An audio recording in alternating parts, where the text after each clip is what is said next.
بسم الله الرحمن الرحیم. نن په ایکسل کې چې د اف اس فنکشن وایو.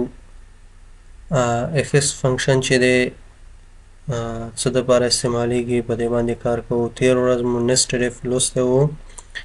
نو نسټډ اف فنکشن په ځای چې دی مونږ کولی شو چې د اف اس فنکشن نه استفاده وکړو چې دا یو څه اسانه ده.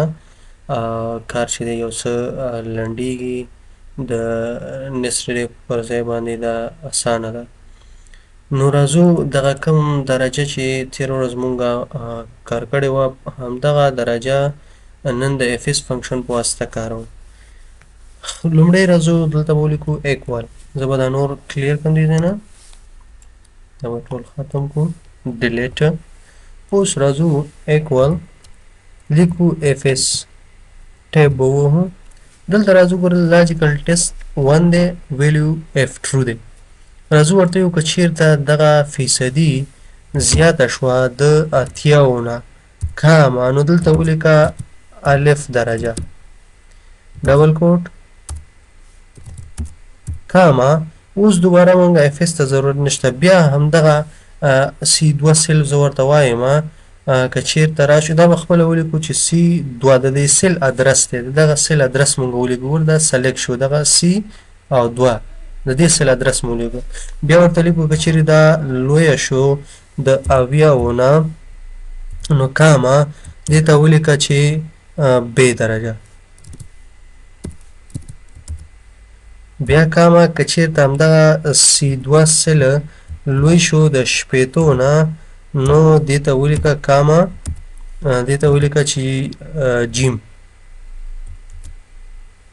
ډبل کوټ کامه. بیا ورته وایو که چېرته دا سی 2 سله دا لوی شو د 500 نه یا مساوي شو، که 500 مو پروا نه کوي، لوی یا مساوي شو د 500 سره نو کامه دې ته بیا ولیکه دال. بیا کامه ورکوو، ورته لیکو که سی 2 سل کوچنی شو، دا ځل شرط سرچپه لګوو، که چېرته دا سی 2 سل کوچنی شو د 500 نه نو کامه بیا دې کې ولیکه هی. ګورئ هماغه شرطونه دي کوم چې په اف فنکشن کې مونږ کار کړی وو، خو اف کې چې دی مونږه بار بار اف فنکشن استعمالوله. اوس یو ځلم د اف اس هم استعمال کړه، نور مونږ ورته شرطونه لګو. ګورئ که چېرته وګورئ دې کې یو ځل لاجیکل ټیسټ راځي، لاجیکل ټیسټ 1 ویلیو اف ټرو. که چېرته شرط صحیح شو دا به شو کوي، اول شرط که دویم صحیح شو دا ویلیو ټرو شو دا به شو کوي درته، دا به اوس انټر. ګورئ دغه چې دی مونږ ته په څه کې راغی، په دا درجه کې راغی. که چېرته دا ټول مونږ سلیکټ کړو او دې ځای نه کنټرول انټر سره یا دلته راځو دې ځای نه دا به سلیکټ کړو ډریګ وی.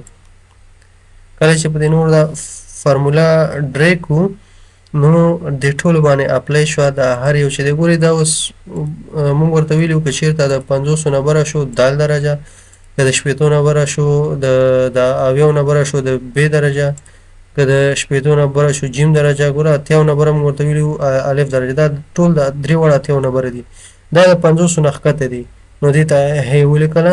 نو په دې طریقې سره مونږ کولی شو چې د اف اس فنکشن نه استفاده وکړو، استعمال یې وکړو.